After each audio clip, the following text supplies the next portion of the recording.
এখানে বসে একটু রিলস দেখে নি, আমার রিলস দেখতে অনেক ভালো লাগে। আরে আমি আগে কত সুন্দর নাচতাম। আরে এই মেয়েটা কি করতেছে? এই মেয়েটা তো আম কাটতেছে, আমার আম খাইতে অনেক ইচ্ছা করতেছে। আরে মা ওইখানে কি দেখতেছে? ও আম খাওয়া দেখতেছে, দাঁড়াও মা আমি আনতেছি। আরে আমি আগে অনেক সুন্দর নাচতাম কিন্তু এখন নাচতে পারি না, ধুর।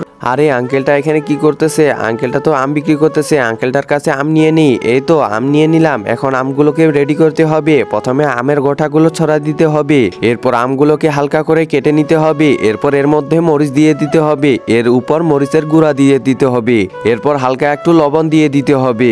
একজন মা কতটা আপন হয়ে থাকে, যার মানেই তাকে জিজ্ঞাসা করে দেখো। তো দেখা যাক বন্ধুরা, এই মায়ের জন্য কে ভিডিওটিতে লাইক এন্ড সাবস্ক্রাইব করে। আর যারা মাকে ভালোবাসো না তারা ভিডিওটি থেকে দূরে থাকো। এই তো রেডি হয়ে গেছে, এরপর এটার মধ্যে দিয়ে কিছু বাড়ি মারি। আরে রাজু তুই আমের রেসিপি তৈরি করেছিস? হ্যাঁ মা তোমার জন্য তৈরি করেছি, একটু খেয়ে দেখো তো কেমন হয়েছে।